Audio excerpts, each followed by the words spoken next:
الحمد للہ وکفا والصلاة والسلام علی عباده الذین اصطفى خصوصاً علی افضلہم وخاتم النبیین محمد الامین وعلی آلہ وصحبہ اجمعین اما بعد فقد قال اللہ تبارک وتعالی کما ورد فی آخر سورة الحدید اعوذ باللہ من الشیطان الرجیم بسم اللہ الرحمن الرحیم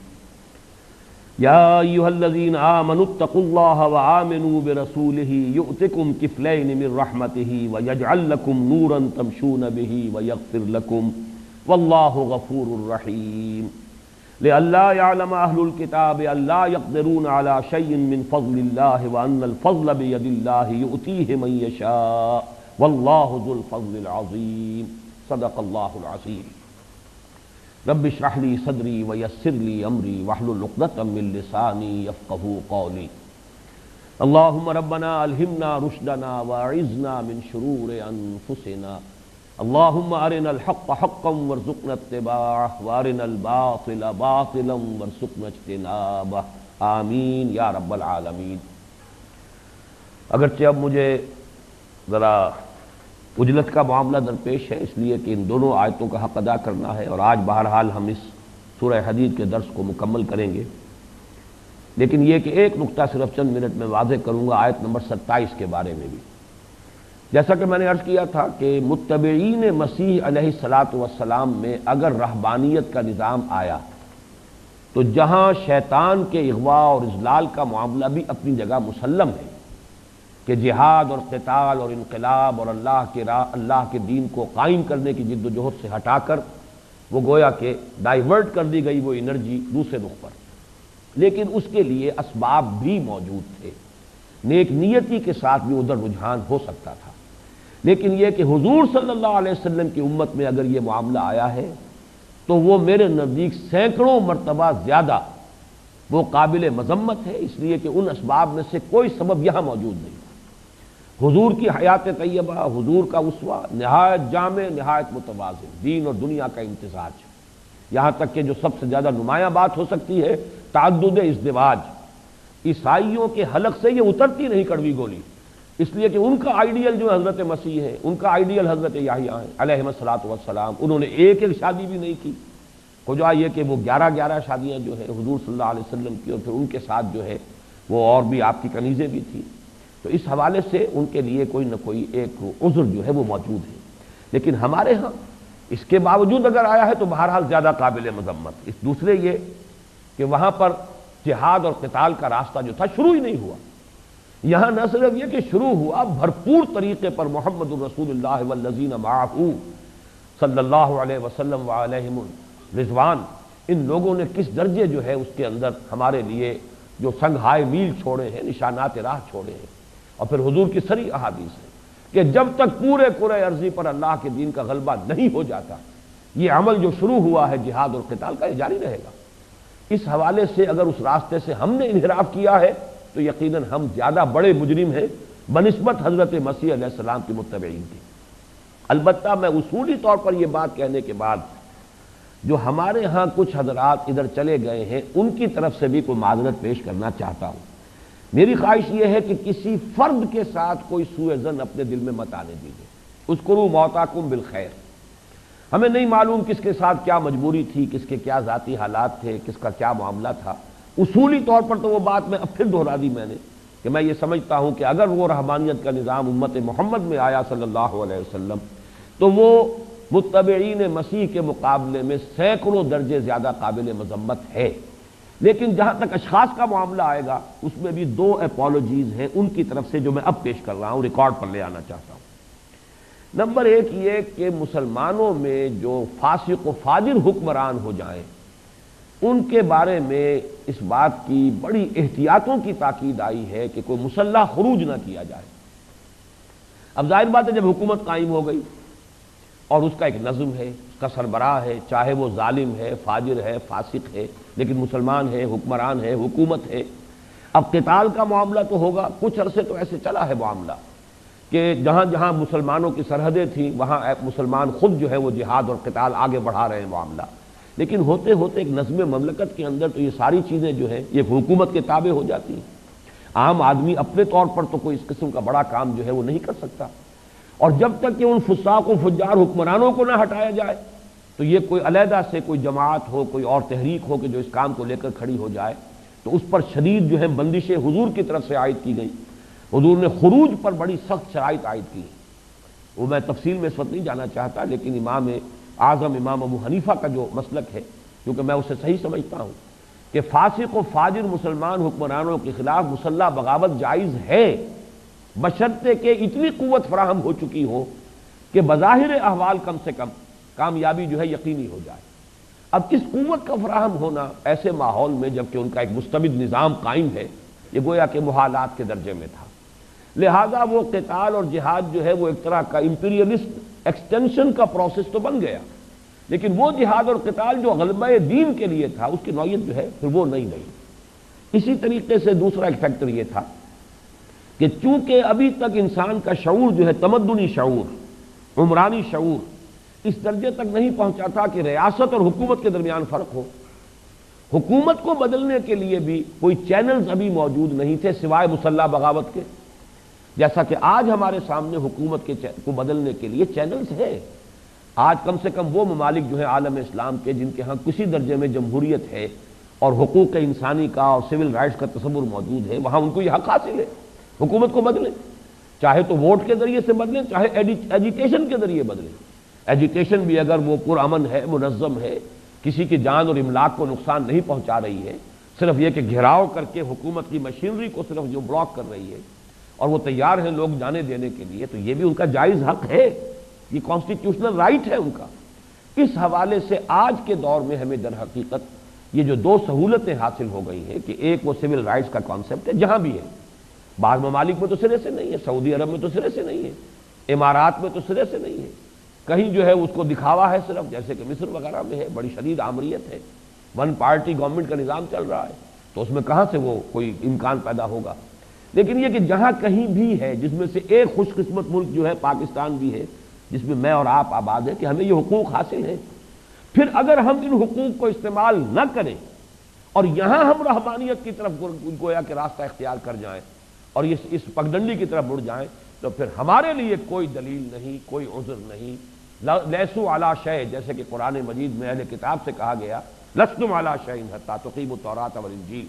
تو اس آیت کو اگر ہم اپنے اوپر منطبق کریں، لستم علی شیء حتی تقیموا القرآن وما انزل الیکم من ربکم، اے مسلمانوں تمہارا تو کوئی بھی مقام نہیں ہے، ہم سے بات کرنے کا منہ نہیں ہے تمہارا، اگر تم قائم نہیں کرتے ہو قرآن کو اور جو کچھ بھی اللہ کی طرف سے تمہاری جانب نازل کیا گیا ہے۔ اس آیت کو ہم اپنے اوپر تو 100% منطبق سمجھیں۔ تو جو لوگ ہمارے ہاں جو دانشور کہلانے والے حضرات ہیں وہ یہاں بھی گریز کا راستہ تلاش کرتے ہیں، یا صرف دعوت و تبلیغ ہوتی رہے، یا صرف کوئی علمی کام ہوتا رہے، کوئی صرف ریسرچ ورک ہوتا رہے، بس صرف قیل و قال ہوتا رہے، کسی انقلاب اور جہاد اور قتال کی طرف جو ہے کوئی پیش رفت نہ ہو، تو میرے نزدیک ان کے لیے تو آخری درجے میں بات کہہ رہا ہوں کہ کوئی عذر، کوئی سند، کوئی مقام، کوئی بنیاد، لستم علی شیء بتمام و کمال ان پر منطبق ہوتی ہے بات۔ اب آگے چلیے، اگلی آیت جو ہے یا ایھا الذین آمنوا اتقوا اللہ وآمنوا برسولہ یؤتکم کفلین من رحمتہ ویجعل لکم نورا تمشون بہ ویغفر لکم واللہ غفور رحیم۔ اس آیت کی دو تعویلات ہوں گی، یا ایھا الذین آمنوا کے مفہوم کو معین کرنے سے، کیونکہ پچھلی آیت ختم ہوئی تھی فآتینا الذین آمنوا منہم اجرہم وکثیر منہم فاسقون، یعنی متبعین مسیح میں سے جو لوگ صاحب ایمان ہوئے ہم نے انہیں ان کا اجر بھرپور عطا کر دیا، لیکن ان کی بھی کثیر تعداد فاسقین پر مشتمل ہے۔ اب وہاں متبعین مسیح میں سے جو لوگ صاحب ایمان ہوئے ان سے مراد کیا ہے؟ ایک مفہوم یہ ہے کہ جو لوگ صحیح دین پر رہے حضرت مسیح کے، ایمان پر قائم رہے، اور وہ لوگ جو ہیں در حقیقت اب انہیں ترغیب دی جا رہی ہے کہ لاؤ ایمان اب محمد پر صلی اللہ علیہ وسلم۔ یا ایھا الذین آمنوا یعنی اے وہ لوگو جو مسیح پر صحیح معنی میں ایمان ہو اور جو تقوی اور عمل صالح پر کاربند رہے ہو، اب تمہارا اب اللہ کو تو تم پہلے سے جانتے ہی ہو، لہذا اللہ کے لیے تو آمنو کا لفظ نہیں آیا، اتقوا اللہ، جس اللہ کو تم پہلے سے مانتے ہو اس کا تو تقوی اختیار کرو، تمہاری زندگی کے اندر بالفعل جو ہے اس کا خوف اور اس کے محاسبے کا جو ہے وہ احساس برقرار نظر آنا چاہیے۔ وآمنوا برسولہ، ایمان لاؤ اب اس کے رسول پر صلی اللہ علیہ وسلم، یعنی محمد پر صلی اللہ علیہ وسلم۔ یہ گویا کہ تمہارے لیے نور علی نور کا معاملہ ہوگا، یہ گویا کہ تمہارے اجر و ثواب کو دہچند کر دے گا۔ یہ تمہارے اس ایمان کا جو عیسیٰ پر رکھتے تھے، اگر وہ سچا ایمان تھا تو اس کا لازمی تقاضا بھی ہے، اور اگر تم اب ایمان نہیں لا رہے ہو محمد پر صلی اللہ علیہ وسلم تو گویا کہ تمہارے حضرت مسیح پر ایمان کا دعویٰ بھی باطل ہو جائے گا۔ یہ ہے گویا کہ اس آیت کا مفہوم اس تعبیر کی روح سے، یا ایھا الذین آمنوا اتقوا اللہ، اے وہ لوگو جو مسیح پر ایمان رکھتے ہو خلوص کے ساتھ، صداقت کے ساتھ، سچائی کے ساتھ، اور جو بھی اپنی حد تک جو ہے اس دین پر کاربند ہو، اتقوا اللہ، اللہ کا تقوی اختیار کرو۔ اور اس کے خاص معنی یہ ہو جائیں گے کہ اب تمہیں کوئی عصبیت روکے نہ، یہ عصبیت، یہ ایک نیا نبی ہے اور نئی قوم کے اندر آیا ہے، یہ امیین میں سے ہے، اس کے بجائے تقوی، اللہ کا تقوی کرو، اور اس عصبیت اور اس ضد یا ہٹ دھرمی یا مغایرت، ان میں سے کسی کو اپنے راستے میں روڑا نہ بننے دو۔ وآمنوا برسولہ، اور ایمان لاؤ اس رسول پر، اللہ کے رسول پر صلی اللہ علیہ وسلم۔ اگر تم ایسا کرو گے، اب اس تعویل کی روح سے آیت کا مفہوم مکمل کر لیجئے، یؤتکم کفلین من رحمتہ، اللہ تمہیں عطا کرے گا اپنی رحمت میں سے دگنا حصہ، دوہرا حصہ۔ کفل، کفلین، کفل کہتے ہیں 5 سا جو ہے وہ جو ایک بھی ترازو کا جو پلڑا ہے، تو 2 پلڑے گویا کہ اس طریقے سے تمہیں دوہرا اجر جو ہے اللہ تعالیٰ عطا فرمائے گا۔ یؤتکم کفلین من رحمتہ ویجعل لکم نورا تمشون بہ، اور تمہیں نور عطا فرمائے گا جس کو لے کر چل سکو گے، ویغفر لکم، اور تمہیں بخش دے گا جو خطائیں ہوں گی، غلطیاں ہوں گی سابقہ زندگی کی بھی اور پھر آگے بھی، اللہ تعالیٰ مغفرت بھی فرمائے گا۔ واللہ غفور الرحیم، اللہ غفور الرحیم ہے۔ یہ تعویل جو ہے یہ بڑی کنٹینیوس تعویل بنتی ہے پچھلی آیت کے ساتھ بھی، اور اگلی آیت کے ساتھ بھی اس کا ربط جو ہے بہت گہرا جڑ جاتا ہے۔ میں پہلے تو چاہتا ہوں کہ ایک حدیث آپ کو سنا دوں جو اس تعویل کے حق میں ہے۔ یہ حضرت ابی بردہ ہیں جو حضرت ابو موسیٰ رضی اللہ تعالیٰ عنہ کے بیٹے ہیں، ان سے یہ روایت صحیح بخاری میں بھی ہے، صحیح مسلم میں بھی ہے، اور بھی بہت سی کتابوں میں ہے، لیکن یہ جو اس کا متن میں آپ کو سنا رہا ہوں وہ صحیح مسلم کا ہے۔ عن ابی بردہ ابن ابی موسیٰ عن ابیہ ان رسول اللہ صلی اللہ علیہ وسلم قال، حضرت ابو موسیٰ اشعری کے صاحبزادے حضرت ابو بردہ یہ بیان کرتے ہیں اور اپنے والد سے روایت کرتے ہیں کہ حضور صلی اللہ علیہ وسلم نے فرمایا، ثلاثۃ یؤتون اجرہم مرتین، 3 قسم کے لوگ وہ ہوں گے جنہیں دوہرا اجر ملے گا، مرتین، 2 مرتبہ انہیں اجر دیا جائے گا۔ ان میں سب سے پہلے رجل من اہل الکتاب آمن بنبیہ، وہ شخص کہ جو اہل کتاب میں سے تھا جو ایمان رکھتا تھا اپنے نبی پر، وادرک النبی صلی اللہ علیہ وسلم، اور اس نے حضور کا زمانہ بھی پا لیا، حضور کو بھی پا لیا، حضور کو پہچان لیا، چاہے حضور کے زمانے میں نہیں بھی تھا، بعد میں جو ایمان لائے گا گویا کہ ادراک کے معنی ہو جائیں گے پہچان لینا۔ وادرک النبی صلی اللہ علیہ وسلم فآمن بہ، اور وہ ان پر بھی ایمان لے آیا، واتبعہ، اور آپ کا اتباع کیا، وصدقہ، اور آپ کی تصدیق کی، فلہ اجران، ایسے شخص کے لیے دوہرا اجر ہے۔ وعبد المملوک، دوسرا کون ہے؟ وہ غلام بیچارہ کسی کا مملوک، ادا حق اللہ تعالی و حق سیدہ، اب اس کے لیے یہ کہ ایک طرف اللہ کا حق اسے ادا کرنا ہے، ایک طرف اپنے اس آقا کا بھی حق ادا کرنا ہے، اللہ کی اطاعت کرنی ہے، رسول کی اطاعت کرنی ہے، پھر اپنے آقا کا بھی حکم بجا لانا ہے۔ تو جس نے ان دونوں حقوق کو بحسن و خوبی ادا کیا، فرمایا فلہ اجران، اس کے لیے بھی دوہرا اجر ہے۔ وَرَجُلٌ كَانَتْ لَهُ أَمَةٌ فَغَزَاهَا فَأَحْسَنَ غِذَاءَهَا ثُمَّ أَدَّبَهَا فَأَحْسَنَ أَدَبَهَا ثُمَّ أَعْتَقَهَا وَتَزَوَّجَهَا فَلَهُ أَجْرَانِ، اور ایک ایسا شخص جس کی کوئی کنیز تھی، کوئی باندی تھی،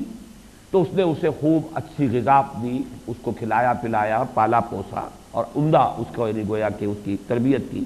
اور پھر اس کی تعلیم و تربیت کا بھی اہتمام کیا، أَدَّبَهَا فَأَحْسَنَ أَدَبَهَا ثُمَّ أَعْتَقَهَا، پھر جب وہ جوان ہو گئی تو اسے آزاد کر دیا، وَتَزَوَّجَهَا، اور اس سے نکاح کیا باقاعدہ، یعنی ایک تو لونڈی کی حیثیت تھی، اب یہ کہ آزاد کر کے اب اس کو اپنے عقد نکاح میں گویا کہ برابر کی، ایک جو حرہ ہوتی ہے آزاد بیوی، وہ گویا کہ اس کا درجہ اس کو عطا کر دیا، فلہ اجران، تو اس شخص کے لیے بھی 2 اجر ہیں۔ بہرحال بقیہ دونوں باتیں اس وقت ہمارے موضوع زیر بحث سے متعلق نہیں ہے، لیکن پہلی بات ہے کہ جو اس آیت کے اس مفہوم کی گویا کہ پوری طرح تائید کر رہی ہے، کہ رجل من اہل الکتاب آمن بنبیہ وادرک النبی صلی اللہ علیہ وسلم فآمن بہ واتبعہ وصدقہ فلہ اجران. یہ تو گویا کہ اس آیت مبارکہ کی ایک تعویل ہے، اور اس تعویل کے اعتبار سے یہ نوٹ کر لیجئے کہ اس میں در حقیقت یہ جو مضمون اس چوتھے رکوع کا ہے اس کے ساتھ اس کی کامل مطابقت ہے، اس لیے کہ ربانیت کا تذکرہ ہو رہا ہے، حضرت مسیح کا تذکرہ ہوا ہے، حضرت مسیح پر جو ایمان لانے والے تھے ان کا ذکر ہوا، اور ان کے ساتھ یہ کہ اب ان کو دعوت دی جا رہی ہے کہ تم جب اپنے نبی حضرت مسیح علیہ السلام پر ایمان رکھتے رہے ہو، لہذا اب اس کا تقاضا یہ ہے کہ اب محمد صلی اللہ علیہ وسلم پر بھی ایمان لاؤ تو تمہارے لیے دوہرا اجر ہوگا. دوسری تعویل اس آیت کی ایک اور بھی ہے، اور وہ ہمارے نزدیک ہمارے اعتبار سے بہت اہم ہے. چونکہ یہ حصہ جو ہے سورہ مبارکہ کا سورہ حدید کا نقطہ عروج بھی ہے، کلائمیکس بھی ہے، اسی کا اختتام ہو رہا ہے، تو یہاں پر گویا کہ مخاطب عام اہل ایمان ہے. یا ایھا الذین آمنوا، یہاں گویا کہ صرف متبعین مسیح نہیں، یا ایھا الذین آمنوا سے مراد اہل ایمان، تمام مسلمان جو حضور صلی اللہ علیہ وسلم پر ایمان لائے، چاہے وہ پہلے تھے، چاہے آج ہیں، چاہے ہمیشہ ہوں گے. گویا کہ اس میں خطاب عام ہو جائے گا، صرف متبعین مسیح نہیں علیہ الصلوۃ والسلام، اور صرف آپ کے زمانے کے مسلمان نہیں، بلکہ یہ تعویل عام ہوگی. یا ایھا الذین آمنوا اتقوا اللہ وآمنوا برسولہ، اہل ایمان اللہ کا تقوی اختیار کرو اور دیکھو ایمان رکھو اس کے رسول پر. یہ جو ایمفیسائز کرنا یہاں پر ہے پیش نظر، یہ کس وجہ سے؟ اس لیے کہ در حقیقت اطاعت رسول ہی میں اصل ہدایت مضمر ہے. ہدایت عملی جو ہے اس کا سارا دار و مدار اطاعت رسول پر ہے، اور ایمان بالرسول، کہ انسان کو یقین ہو کہ جو خیر ملے گا یہاں سے ملے گا، جو بھلائی ملے گی یہاں سے ملے گی. اب اس کا ایک نتیجہ کیا نکلے گا؟ حضور ہی کو اسوہ کاملہ آپ نے مانا، تو حضور کو اسوہ کاملہ ماننے والا شخص کبھی بھی گھر گھرستی کی زندگی کو گھٹیا نہیں سمجھ سکتا، ممکن نہیں ہے. حضور کی عظمت ہو، حضور کی عقیدت ہو، حضور سے محبت ہو، اور معلوم ہو کہ اصل اصل تو ہدایت کا منبع اور سرچشمہ حضور کی سیرت ہے، حضور کا اسوہ کاملہ ہے. کیسے امکان ہے کہ اس کے مزاج کے اندر کہیں رہبانیت کا رخ جو ہے پیدا ہو سکے؟ آمنوا برسولہ، رسول پر پورا ایمان رکھو. نمبر دو یہ کہ رسول پر ایمان رکھو. یہ جو انقلاب کا تمہارے اوپر ایک عائد کیا گیا فریضہ کہ ہم نے یہ دین دیا ہی اس لیے ہے کہ اس نظام عدل و قسط کو قائم کرو، یہ قائم کیسے ہوگا؟ آمنوا برسولہ. اپنے جو لینزز ہیں انہیں فوکس کر دو، مائکروسکوپ کو سیرت محمدی پر صلی اللہ علیہ وسلم، کہ یہ ہوگا تو اس طور سے ہوگا. اس لیے کہ جیسا کہ میں اس سے پہلے بھی کئی مواقع پر عرض کر چکا ہوں، قرآن مجید میں اقامت دین کی فرضیت، اعلاء کلمۃ اللہ کی اہمیت، تکبیر رب کی فرضیت، اظہار الدین الحق علی الدین کلہ کے لیے جہاد اور قتال کی فرضیت، یکون الدین کلہ للہ کے مقصد کے لیے جد و جہد، اس کی تو فرضیت اتنی واضح ہو گئی کہ میں سمجھتا ہوں کہ کوئی شخص اگر بالکل ہی دل میں کھوٹ نہیں ہے اور گریز اور فرار ہی کی نیت اور ارادہ نہیں ہے تو یہ چیزیں بالکل اظہر من الشمس ہیں. کیسے ہو؟ بدلے ہوئے حالات میں، زمانہ بدل رہا ہے، حالات تبدیل ہو رہے ہیں، یہ کام کیسے کیا جائے؟ اب اس کے لیے در حقیقت قرآن سے ہدایت نہیں ملتی. قرآن میں ہدایت ہے لیکن چونکہ وہ ترتیب زمانی کے ساتھ نہیں ہے. قرآن مجید میں وہ صورتیں بھی کہ جن کا تعلق سیرت محمدی سے ہے صلی اللہ علیہ وسلم، جن کا اکثر و بیشتر حصہ سیرت کے واقعات سے بحث کرتا ہے، وہ بھی زمانی ترتیب سے نہیں ہے. اب وہاں تو جو ہے یوں سمجھیے کہ سورہ توبہ پہلے آ گئی ہے جس میں غزوہ تبوک کا ذکر ہے، اور سورہ محمد جو ہے جا کر آ رہی ہے 26ویں پارے میں کہ جو کہ غزوہ بدر سے پہلے نازل ہوئی. اب اس کا یہ ہے معاملہ، ترتیب جو ہے مختلف ہے. سورہ احزاب آ رہی ہے 21ویں پارے میں کہ جس کے اندر جو غزوہ احزاب کا ذکر جو سن 5 میں ہوا ہے. اسی طریقے سے جو صورتیں نازل ہوئی ہیں مکی دور کے بالکل ابتدائی ایام میں، وہ آخر میں ہے مصحف کے. اس حوالے سے قرآن مجید میں وہ ترتیب نہیں ہے، وہ ترتیب ملے گی سیرت النبی سے صلی اللہ علیہ وسلم. لہذا آمنوا برسولہ، رسول پر ایمان لاؤ. جیسا کہ میں نے بعض مواقع پر مثال دی ہے کہ جس علاقے میں بھی کچھ امید ہو کہ یہاں سے تیل نکل آئے گا، اب آپ ارب ڈالر جو ہے ڈرلنگ کے اوپر خرچ کر دیتے ہیں. اس یقین بھی نہیں، امید ہے کہ یہاں تیل ہے، ایکسپلوریشن ہو رہی ہے، نہ معلوم کتنی جو ہے اس کے اوپر مہم چل رہی ہے، اس لیے کہ کچھ خیال ہے، امید ہے کہ یہاں سے ہمیں وہ سیال سونا مل جائے گا. تو اگر یہ یقین ہو جائے کہ جہاں ایجاز ہدایت جو ہے، دین کیسے قائم ہوگا، اپنے اس فریضہ اقامت دین سے ہم کیسے عہدہ برآ ہوں، اس کا عملی شکل کیا ہوگی، یقین ہو جائے کہ وہ ہمیں ملے گا جائی جا سیرت محمدی سے صلی اللہ علیہ وسلم، تو پھر آپ فوکس کریں گے، غور کریں گے، تدبر کریں گے۔ بلکہ میں یہاں لفظ استعمال کر رہا ہوں جو اقبال نے قرآن کے لیے استعمال کیا کہ قرآن میں ہو غوطہ اے مرد مسلمان، میرے نزدیک سیرت محمدی میں غوطہ ہوئے بغیر صلی اللہ علیہ وسلم جو طریق انقلاب ہے وہ آپ کے سامنے واضح نہیں ہوگا۔ تو میرے نزدیک اس آیت مبارکہ کا تعلق اس سورت کے اس عمود کے ساتھ جڑ جاتا ہے، لقد ارسلنا رسلنا بالبینات وانزلنا معهم الکتاب والمیزان لیقوم الناس بالقسط وانزلنا الحدید فیہ باس شدید ومنافع للناس ولیعلم اللہ من ینصرہ ورسلہ بالغیب۔ اس کا عملی طریقہ کار تمہیں کہاں ملے گا؟ یا ایھا الذین آمنوا اتقوا اللہ وآمنوا برسولہ، رسول کے اوپر سارا ایمفیسس ہے، ان کے اتباع۔ جیسے کہ آیت استخلاف کے اندر بھی آیت نمبر 55 جو ہے سورہ نور کی، جس کو ہم نے اس زمانے میں کافی عام کیا ہے اپنی تقریروں میں، اپنی تحریروں میں، اس کے شروع میں بھی اس سے پہلے جو ہے وہ اطاعت رسول پر زور ہے، اور پھر اس کے بعد والی آیت میں بھی وَأَطِیعُوا الرَّسُولَ لَعَلَّکُمْ تُرْحَمُونَ، رسول کی اطاعت کرو۔ در حقیقت اول و آخر دونوں جو ہے اس طویل آیت سے پہلے بھی اور بعد میں بھی سارا ایمفیسس ہے اللہ کے رسول کی اطاعت پر۔ تو یہ ہے اصل میں منہج انقلاب نبوی کی اہمیت سامنے رہے، اور اس کا بہرحال ہمارے پاس اس کا فہم اور ادراک کا سرچشمہ اور ذریعہ سوائے سیرت النبی کے نہیں، اور اس کے لیے بھی جیسے کہ تفسیر کوئی کفایت نہیں کر سکتی ایک تفسیر قرآن کی، اسی طرح ہرگز کسی ایک کتاب سیرت کے اوپر جو اکتفا کر کے بیٹھ رہیں گے تو بہت سے پہلو اوجھل رہ جائیں گے۔ ہر سیرت نگار کا اپنا نقطہ نظر ہے، جیسے ہر مفسر کا اپنا کوئی نقطہ نظر ہے، ہر مفکر کا ایک اینگل آف ویو ہوتا ہے۔ اب یہی میز ہے، ادھر والے جو دیکھ رہے ہیں اس کو تو ان کے جو یہ جو پردہ ہے ریٹنا اس پر اس کی تصویر کچھ اور بن رہی ہے، ادھر والا جو دیکھ رہا ہے اس کے ریٹنا پر اس کی تصویر کچھ اور بن، میز ایک ہے، لیکن یہ جو زاویہ نگاہ ہے اس سے زمین و آسمان کا فرق واقع ہو جاتا ہے۔ ایک ہی قرآن ہے، اس کو ایک شخص پڑھ رہا ہے، سمجھ رہا ہے، تدبر کر رہا ہے، نیک نیتی سے کر رہا ہے، لیکن اسے وہاں کچھ اور پہلو زیادہ اجاگر ہو کر نظر آ رہے ہیں۔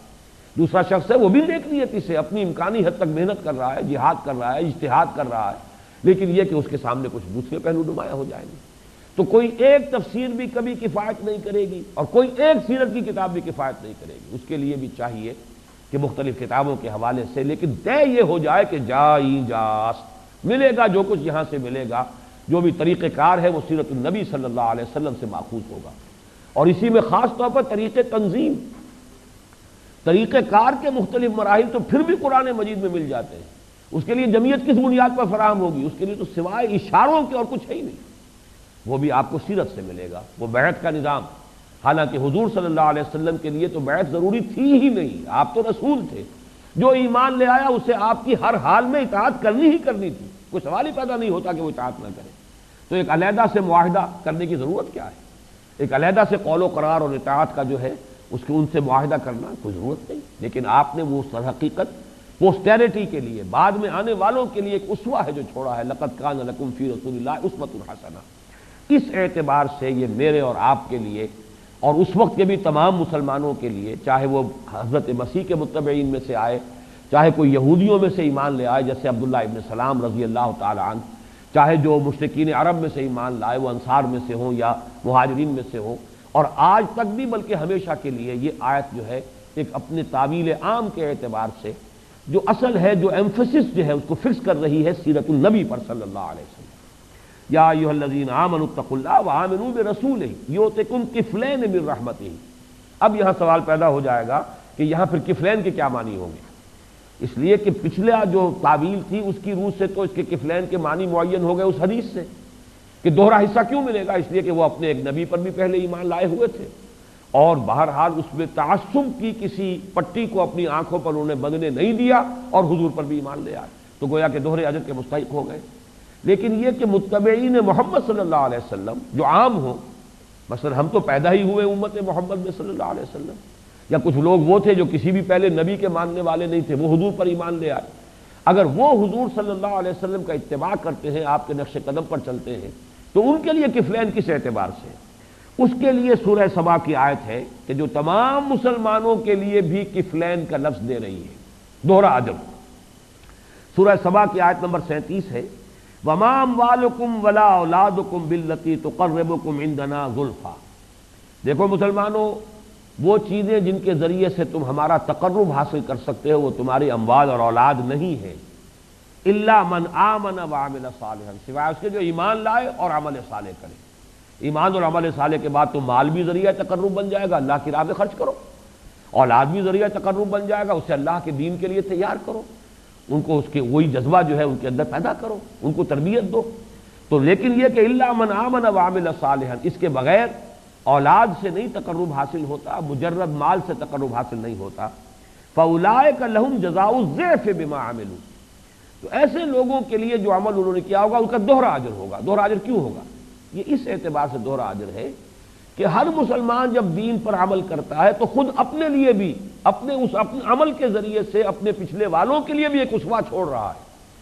آپ نے ایک ہمت کی ہے، آپ فرض کیجئے کبھی کوئی آپ میں سے ایسا ہو یا جیسے اور کوئی ہو سکتے ہیں، رشوت لیتے تھے، اللہ تللے تھے، عیش ہو رہی تھی، اب ایک رشوت چھوڑ دی انہوں نے، اس کو سمجھا کہ حرام ہے اس لیے چھوڑی۔ اب کسی اور کے لیے بھی مثال ہو جائے گی کہ اگر اس کا بھی گزارا ہو رہا ہے تو اللہ تعالیٰ ہمیں بھی بہرحال موت نہیں آ جائے گی، فاقہ نہیں آ جائے گا اگر میں اس حرام شے کو ترک کر دوں۔ یا فلاں شخص تھا، وہ کسی بینک کے اندر ملازم تھا، اتنے ہزار روپے تنخواہ لے رہا تھا، 15-20 ہزار کی تنخواہ آ رہی تھی، اب اس نے وہاں سے چھوڑ دیا ہے، 3-4 ہزار 5 ہزار کی تنخواہ پر گزارا کر رہا ہے۔ اگر وہ ہمت کر سکتا ہے تو اللہ تعالیٰ مجھے بھی ہمت دے سکتا ہے۔ تو ہر صاحب عزیمت انسان بعد والوں کے لیے یا خود اپنے زمانے کے لوگوں کے لیے کیونکہ ایک نمونہ بن جاتا ہے، ان کی ہمت افزائی کا ذریعہ بن جاتا ہے، ان کے لیے حوصلہ افزائی کا ذریعہ بن جاتا ہے، لہذا ان کے لیے اجر جو ہے دوہرا ہے۔ اس کی مثال دوسری جو ہے قرآن مجید میں حضرت جو حضور صلی اللہ علیہ وسلم کی ازواج مطہرات کے لیے سورہ احزاب میں کہ اگر تم کوئی نیک کام کرو گی تو تمہیں اجر بھی دوہرا ملے گا، اگر کوئی غلط حرکت کرو گی تو سزا بھی دوہری ملے گی، اس لیے کہ تمہاری خصوصی حیثیت ہے کہ تمام امت مسلمہ کی خواتین کے لیے اب اسوہ تمہیں بننا ہے۔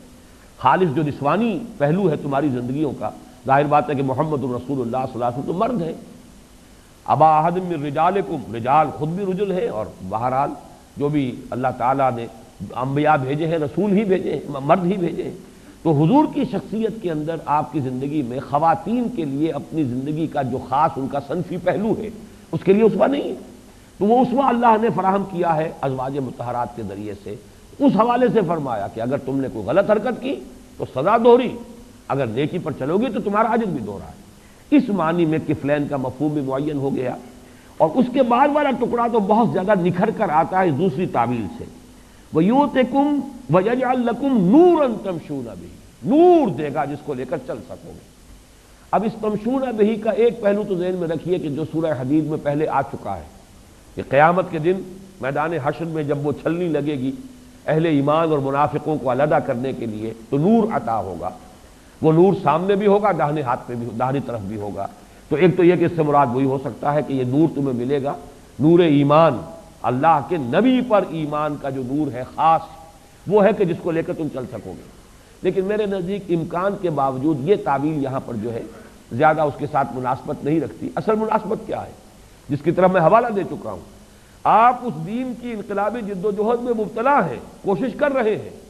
قدم قدم پر سوال آئے گا، کوئی پگڈنڈی ادھر مڑ رہی ہے، کوئی پگڈنڈی ادھر مڑ رہی ہے، کہاں جاؤں؟ وہاں سیرت النبی صلی اللہ علیہ وسلم، اگر یقین ہے رسول پر اور ایمان گہرا ہے رسول پر اور یقین ہے کہ جائی جاس یہیں سے ملے گا جو کچھ ملے گا، تو گویا کہ یہ نور تمہارے ساتھ ہوگا،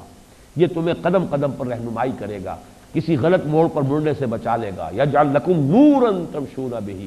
ہر وقت جو ہے اسوہ رسول کو سامنے رکھو، ذاتی زندگی میں، ذاتی معاملات میں،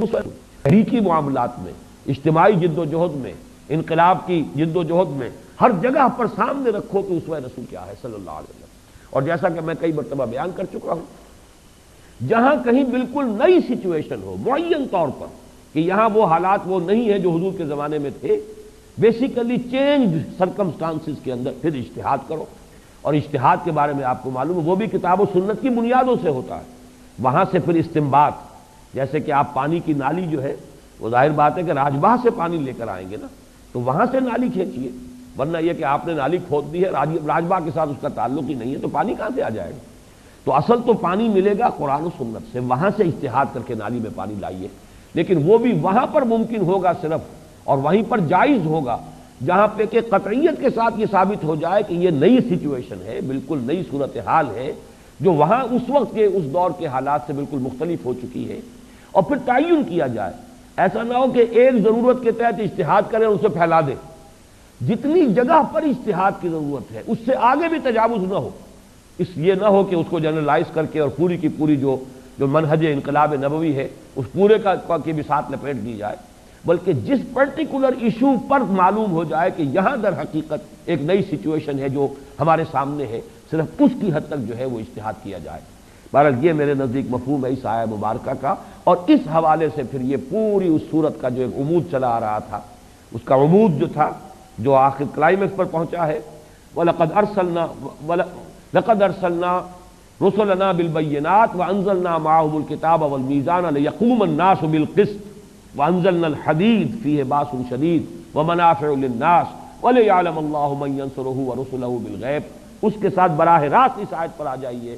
یا ایھا الذین آمنوا اتقوا اللہ، اے اہل ایمان اللہ کا تقوی اختیار کرو۔ تمہارے اندر انرجی جو ہے، جو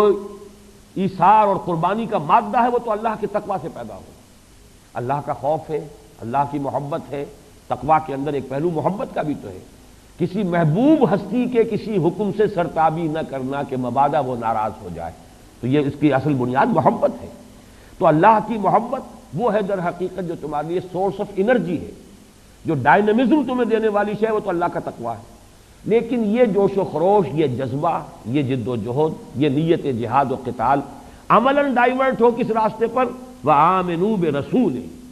اب اس کے لیے طریقہ کار، اس کے لیے منہج، اس کے لیے منہاج وہ ہے محمد الرسول اللہ صلی اللہ علیہ وسلم کے اسوہ کاملہ میں اور آپ کی سیرت مطہرہ میں۔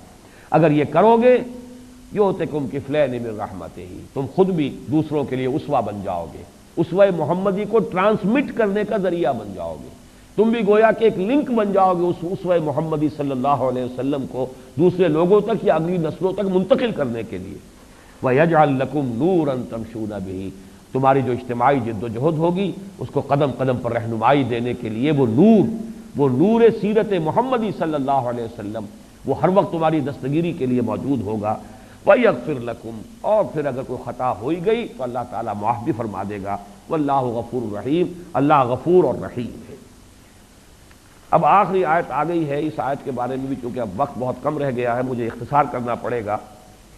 اس آیت کی تعویل میں بڑا قیل و قال ہے، اور میرے نزدیک اس کا اکثر و بیشتر حصہ جو ہے وہ بالکل بغیر کسی بنیاد کے ہے۔ بدقسمتی ہے کہ بعض جگہوں پر ہمارے مفسرین جو ہیں وہ خام خواہ کی بحثوں میں بہت الجھ گئے، اور وہ بحث یہ ہے کہ یہاں ترجمہ اگر ہم کریں اس آیت کا لِأَلَّا يَعْلَمَ، تاکہ نہ جانے اہل کتاب اللہ یقدرون علی شیء من فضل اللہ، کہ وہ کوئی قدرت نہیں رکھتے کسی شے پر اللہ کے فضل میں سے، وَأَنَّ الْفَضْلَ بِيَدِ اللَّهِ، اور یہ کہ فضل تو کل کا کل اللہ کے ہاتھ میں ہے، یؤتیہ من یشاء، وہ جسے چاہتا ہے دیتا ہے، واللہ ذو الفضل العظیم، اللہ تو بڑے فضل والا ہے۔ اب یہاں اللہ میں جو لا لگا ہوا ہے اس کے بارے میں اکثر مفسرین نے یہ کہہ دیا ہے کہ یہ زائد ہے، اصل میں مراد کیا ہے؟ لِكَيْ يَعْلَمَ أَهْلُ الْكِتَابِ، تاکہ معلوم ہو جائے یہ تمام اہل کتاب کو کہ ان کی کوئی اجارہ داری نہیں ہے، کوئی ٹھیکے داری نہیں ہے اللہ کے فضل پر۔ یعنی جو یہود کا تصور تھا کہ نبوت و رسالت تو گویا کہ ہماری میراث تھی، کیونکہ بہرحال انہیں کچھ نہ کچھ سوچنے کا حق حاصل تھا کہ 2000 برس تک تو ہمارے پاس رہی، اب یہ آخری نبوت و رسالت کہاں چلی گئی؟ تو فرمایا کہ تاکہ ان پر یہ بات کھل جائے، واضح ہو جائے کہ یہ کوئی تمہاری اجارہ داری نہیں تھی، یہ جو نبوت اور کتاب کا معاملہ اب ہم نے بنی اسماعیل کے حوالے کیا، محمد الرسول اللہ صلی اللہ علیہ وسلم خاتم النبیین اور سید المرسلین کی حیثیت سے مبعوث ہو گئے، تو یہ بات ان کے سامنے کھل جانی چاہیے، کوئی اشتباہ نہیں رہنا چاہیے کہ ان کا کوئی اختیار نہیں ہے، کوئی ٹھیکے داری نہیں ہے، کوئی اجارے داری نہیں ہے نبوت اور کتاب پر، اللہ کے فضل پر۔ فضل تو بالکل نہیں اللہ کے اختیار میں، جس کو چاہتا ہے دیتا ہے، وہ اللہ بہتر جانتا ہے۔ اللہ عالم حیث یجعل رسالتہ، وہ خوب جانتا ہے کہ کہاں اپنی رسالت رکھے، اللہ جو فیصلہ کرتا ہے اپنی علم کامل۔ ایک تو یہ ہے مفہوم اس کا، لیکن اس میں لام جو ہے، لا جو ہے، یہ زائد ماننا پڑتا ہے۔ اس لا زائدہ کے بارے میں مولانا اصلاحی صاحب کا اور ان کے ہم خیال لوگوں کے ساتھ بالکل متفق ہوں۔ قرآن مجید میں کہیں کوئی لفظ زائد نہیں آیا، کتابت میں کوئی حرف زائد آ گئے ہیں، کسی جگہ پر آپ دیکھتے ہوں گے الف لگا ہوا ہے، اوپر گول دائرہ بنا رکھا ہے، وہ کتابت کا مسئلہ ہے۔ کتابت ہیومن ہے، خالص انسانی معاملہ تھا، انسانوں نے لکھا ہے، قرآن لکھا ہوا نازل نہیں ہوا ہے، وہ تو حضرت جبرائیل سے حضور نے سنا ہے اور حضور سے صحابہ نے سنا ہے۔ کتابت ایک اگلا مرحلہ ہے کہ جو انسانوں سے ہوا ہے۔ وہاں لکھنے میں حضرت عثمان رضی اللہ تعالیٰ عنہ کا جو رسم الخط والا ہے،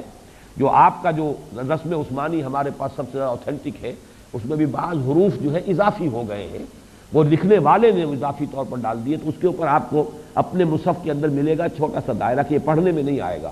یہ لکھا ہوا تو ہے، لیکن یہ کہ قرآن کے ٹیکسٹ میں کوئی لفظ جو کہ زائد ضرورت ہو وہ نہیں ہے۔ چنانچہ ایک تو لا جو عام طور پر قسموں کے شروع میں آ جاتا ہے، لا اقسم بہذا البلد، لا اقسم بیوم القیامہ، بہت سے مفسرین تو ان کو بھی کہہ دیتے ہیں لا زائد ہے، حالانکہ صحیح ترین تعویل ہے مولانا فراہی نے جو کی ہے اور مولانا اصلاحی نے وضاحت کی ہے کہ یہاں اصل میں مخاطب کے کسی خیال کی نفی سے بات شروع کی جا رہی ہے، تم جو کچھ سوچ رہے ہو نہیں ہے، لا اقسم بہذا البلد، لا اقسم بیوم القیامہ، بالکل صحیح ہے، اور یہ بہت ہی بلیغ اسلوب ہے، نے I swear by the day of judgement, نہیں میں قیامت کی قسم کھاتا ہوں، تمہارے خیالات، تمہارے شکوک پادر ہوا ہیں، بے بنیاد ہیں، کوئی حقیقت نہیں، مجھے اتنا یقین ہے قیامت کے دن پر کہ میں قسم کھا رہا ہوں۔ تو جتنی بھی قسموں کے شروع میں یہ لا آ گیا ہے وہ لا زائد نہیں ہے، بلکہ وہ اصل میں مخاطبین کے خیالات کی نفی ہے۔ اس طرح بعض مقامات پر لا آیا ہے جو تاکید کے لیے آیا، مجرد تاکید، ما منعک اللہ تسجد، سورہ اعراف آیت نمبر 12، اللہ تعالیٰ فرمائے گا شیطان سے، بلکہ اللہ نے فرمایا شیطان سے جبکہ اس نے سجدہ کرنے سے انکار کیا تھا، ما منعک اللہ تسجد، کس چیز نے روکا تجھے کہ تو سجدہ نہیں کر رہا؟ حالانکہ روکنے میں نہ کرنا مفہوم داخل ہے، ما منعک ان تسجد، اسے بھی بات پوری ہو جائے گی۔ لا یہاں پر تاکید مزید کے لیے، بیکار نہیں ہے، بے معنی نہیں ہے، یہ اسلوب ہوتے ہیں ہر زبان کے اندر کہ ہم کسی چیز کے اوپر زور دینے کے لیے نفی کو جو ہے اس کے اندر اضافہ کرتے ہیں۔ اسی طرح یہ سورہ انبیاء کی آیت نمبر 95 ہے، وَحَرَامٌ عَلَىٰ قَرْيَةٍ أَهْلَكْنَاهَا أَنَّهُمْ لَا يَرْجِعُونَ، اب حرام ہے ان پر، ان لوگوں پر، ان بستیوں پر جن کو ہم نے ہلاک کیا کہ وہ اب لوٹیں گے نہیں۔ حرام کے بعد لا جو ہے یہاں پر اس کی ضرورت نہیں ہے، لیکن یہ بھی اصل میں تاکید مزید کے لیے۔ بہرحال یہ بات تو میرے نزدیک صحیح ہے کہ یہاں پر لا جو ہے ہرگز یہ اس کو ہم زائد نہیں کہہ سکتے، بے معنی نہیں کہہ سکتے، اور مجھے بڑی خوشی ہے کہ چونکہ اکثر معاملات ایسے جب بھی کبھی ہوئے ہیں میں حیران ہوتا ہوں، اس لیے کہ ہمارے ایک کرم فرما ہے عالم دین ہندوستان کے اور مولانا اخلاق حسین قاسمی، ان کی بڑی پیاری کتاب ہے کہ محاسن موضح القرآن، جس میں کہ انہوں نے عظمت بیان کی ہے، شاہ عبد القادر رحمۃ اللہ علیہ کی مختصر سی تفسیر، لیکن واقعہ یہ ہے کہ جہاں کہیں بھی اس قسم کے کوئی اشکالات ہوتے ہیں میں نے یہ دیکھا کہ ان کی رائے سب سے زیادہ صائب ہوتی ہے، چنانچہ انہوں نے صاف یہ کہا ہے کہ قطعاً یہاں پر یہ لا جو ہے زائد نہیں ہے، لا اپنی جگہ پر ہے، اور اصل مراد اس سے کیا ہے، تاکہ نہ سمجھیں وہ لوگ جو اہل کتاب تھے کہ وہ اب ہمیشہ کے لیے محروم ہو گئے ہیں اللہ کے فضل سے۔ لا یقدرون یہاں پر اجارہ داری کی نفی کے لیے نہیں ہے، بلکہ محرومی کی نفی کے لیے ہے، کہ یہ اب یہ نہ سمجھے کہ محروم، اب بھی ان کے لیے راستہ کھلا ہے، آئے ایمان لے آئے محمد پر صلی اللہ علیہ وسلم، یا ایھا الذین آمنوا آمنوا باللہ ورسولہ، یا ایھا الذین آمنوا اتقوا اللہ وآمنوا برسولہ یؤتکم کفلین من رحمتہ۔ اسی کی مثال ہے کہ جو سورہ بنی اسرائیل کے شروع میں آئی ہے، عسیٰ ربکم ان یرحمکم وان عدتم عدنا، دیکھو اب بھی تمہارا رب، اب وہاں خطاب بہرحال بنی اسرائیل سے ہے، یہودیوں سے ہے، اب بھی تمہارا رب تم پر رحمت فرمانے کے لیے تیار ہے، آمادہ ہے، اس کا جو آغوش رحمت ہے واہ ہے، کھلا ہوا ہے، آؤ آؤ ایمان لاؤ، ان ھذا القرآن یہدی للتی ہی اقوم، یہ قرآن ہدایت دے رہا ہے سیدھے راستے کی طرف۔ تو وہی بات ہے جو یہاں پر کہنی بھی چاہیے کہ یہ نہ سمجھو کہ اب تم بس راندہ درگاہ ہو گئے، محروم ہو گئے، تمہارے لیے کوئی خیر کا راستہ کھلا رہ ہی نہیں گیا ہے، جیسے کہ اس سے پہلے اس سورہ حدید کے درمیان میں وہ آیت آ چکی ہے کہ یہ نہ سمجھنا کہ ہم تم مردہ زمین جو ہے اس کو زندہ کر دیا کرتے ہیں، تو تمہارے دلوں میں بھی اگر مردگی ہے تو ہمیں دوبارہ تمہاری زندگی جو ہے عطا کر دیں گے، تمہارے دلوں کی سرزمین کو بھی۔ اعلموا ان اللہ یحیی الارض بعد موتہا، تو جیسے تشویق و ترغیب کا پہلو وہاں آیا ہے، در حقیقت وہی تشویق و ترغیب اہل کتاب کے لیے، عام اس سے کہ وہ یہود ہو یا نصارہ، اس آیت میں ہے لئلا یعلم اہل الکتاب الا یقدرون علی شیء من فضل اللہ، تاکہ نہ سمجھے وہ لوگ جو اہل کتاب میں سے ہیں کہ اب وہ بالکل ہی کوئی قدرت نہیں رکھتے، کوئی ان کے دسترس ہی سے باہر ہو چکا ہے اللہ کا فضل، اب یہ فضل خداوندی کے دروازے ان پر مستقلاً اور کلیتاً بند ہو گئے ہیں، مبادا یہ خیال انہیں آئے نہیں، اللہ کا فضل ہے، اللہ اب بھی اس کا فضل جو ہے اس کا در واہ ہے، دروازہ کھلا ہوا ہے، اس کی رحمت کی آغوش واہ ہے، آؤ اور اللہ کی رحمت کے ساتھ جو ہے ہمکنار ہو جاؤ، اور اس کا راستہ یہی ہے قرآن پر ایمان لاؤ اور محمد پر ایمان لاؤ صلی اللہ علیہ وسلم۔ اور میں حیران ہوا، میں نے آج چونکہ اس کی تحقیق کی کہ لا یقدرون کا لفظ قرآن مجید میں صرف 3 جگہ آیا ہے۔ ایک تو یہ آیت ہے اللہ یقدرون علی شیء من فضل اللہ، باقی دونوں جگہ پر یہ آیا ہے آخرت میں جو مسلمان ریاکار ہوں گے ان کی نیکیوں کے تذکرے میں آیا ہے۔ ایک تو یہ کہ سورہ بقرہ کی آیت نمبر 264 جہاں وہ انفاق کا موضوع ہے جو اپنی پوری تکمیلی شان پر آیا ہے، لا یقدرون علی شیء مما کسبوا، جو بھی کمائی انہوں نے کی ہوگی اس میں سے کچھ ان کے ہاتھ پلے نہیں آئے گا۔ اب یہاں اجارہ داری کا تو سوال ہی پیدا نہیں ہوتا، یہ اجارہ داری اور ٹھیکے داری کا مفہوم جو یہاں پہ جن لوگوں نے شامل کر دیا ہے وہ میں سمجھتا ہوں کہ نظائر قرآنی سے سرے سے استفادہ نہیں کرتے۔ اور ویسے اسی حوالے سے مجھے حیرت ہے کہ شاہ عبد القادر رحمۃ اللہ علیہ وہ بہرحال ایسے معاملات کے اندر اکثر و بیشتر میں نے دیکھا ہے کہ رہنمائی ملتی ہے اور صحیح رہنمائی ملتی ہے، تو وہاں بھی یہ لا یقدرون علی شیء مما کسبوا، اور حیرانی میری اور ہو گئی کہ میرا وہ اصول پھر یہاں پختہ ہو گیا کہ قرآن مجید میں اہم مضامین 2 جگہ ضرور ہوں گے اور اکثر و بیشتر جو ترتیب ہے عکسی ہو جاتی ہے۔ لا یقدرون علی شیء مما کسبوا یہ سورہ بقرہ کی آیت نمبر 264، لا یقدرون مما کسبوا علی شیء یہ سورہ ابراہیم کی آیت نمبر 18،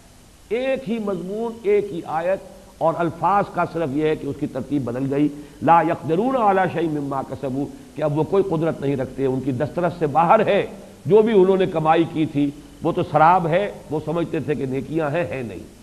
اسی طریقے سے لا یقدرون مما کسبوا علی شیء اس لیے کہ ہم تو قدمنا الی ما عملوا من عمل فجعلناه هباء منثورا، یا یہ کہ اس کے اوپر ہم ایک جیسے کہ کلمات اشتدت به الريح فی یوم عاصف، کہ اب جیسا کہ راکھ کا ایک ڈھیر تھا، ایک جھکڑ آیا اور وہ راکھ بکھر گئی، ایسے ہی ان کی نیکیوں کے جو اعمال ہوں گے جن کو وہ سمجھتے تھے کہ نیکیاں ہم نے بہت کی ہیں وہ ایسے ہو جائیں گی یوم عاصف کی طرح، راکھ کی طرح اڑ جائیں گی۔ تو لا یقدرون دونوں جگہ پر انہی الفاظ میں تھوڑے سے صرف لفظی تاخیر کے ساتھ تقدیم کے ساتھ، اور آیا مفہوم یہ کہ دسترس سے باہر ہو جائے کوئی شے، کسی کے قدرت میں نہ رہے، کسی کے لیے قابل حصول نہ رہے، وہ مفہوم ہے جو یہاں آ رہا ہے لئلا یعلم تاکہ نہ سمجھیں، نہ مایوس ہو جائیں، نہ بددل ہو جائیں اہل کتاب، اللہ یقدرون علی شیء من فضل اللہ کہ اب تو ان کے لیے تو اللہ کے فضل میں سے کچھ بھی ان کی دسترس میں نہیں رہا، وہ تو محروم مطلق ہو گئے، وہ تو ہمیشہ کے لیے راندہ درگاہ ہو گئے۔ نہیں، ابھی دروازہ کھلا ہے، ایمان لاؤ محمد پر، یا ایھا الذین آمنوا اتقوا اللہ وآمنوا برسولہ یؤتکم کفلین من رحمتہ ویجعل لکم نورا تمشون بہ ویغفر لکم واللہ غفور رحیم۔ اس تعویل کے حوالے سے یہ جو آیات ہیں بالکل ایک سیدھی لائن کے اندر بڑی عمدگی کے ساتھ چلی آ رہی ہیں۔ وَأَنَّ الْفَضْلَ بِيَدِ اللَّهِ، اور فضل تو کل کا کل اللہ کے اختیار میں ہے، یؤتی ہے من یشاء، جس کو چاہتا ہے دیتا ہے۔ اپنے آپ کو اس کا اہل ثابت کرو، اور اہل ثابت کرنے کے لیے نیت درست کر لو، تمہارے اندر واقعتاً طلب صادق ہو، تم واقعتاً اگر ہدایت کے اور حق کے اور خیر کے خواہاں ہو، جویا ہو، طالب ہو، اللہ تعالیٰ تمہیں دولت ہدایت عطا فرمائے گا۔ واللہ ذو الفضل العظیم، اور اللہ بڑے فضل والا ہے، اس کے فضل کے خزانوں میں کوئی کمی نہیں ہے۔ یہ نہ سمجھو کہ ہم نے انہیں فضل دے دیا ہے تو تم محروم ہو گئے، ہمارے خزانے تو لا انتہا غیر متناہی ہیں۔ واللہ ذو الفضل العظیم، جو فضل لے گیا، ابھی ہمارا وہ خزانہ ختم نہیں ہو گیا، لہذا آؤ اور اس فضل خداوندی سے فیض یاب ہو جاؤ۔ اللہ تعالیٰ مجھے اور آپ کو اس پورے مطالعہ قرآن حکیم کے منتخب نصاب پر بھی عمل کرنے کی توفیق عطا فرمائے، اور خاص طور پر اللہ کا شکر ادا کر رہا ہوں کہ آج ان الفاظ کے ساتھ یہ جو مطالعہ قرآن حکیم کے منتخب نصاب کا درس ہم نے شروع کیا تھا اثر نو، وہ آج اپنے تکمیل کو پہنچ رہا ہے۔ اقول قولی ھذا واستغفر اللہ لی ولکم ولسائر المسلمین والمسلمات۔ ابھی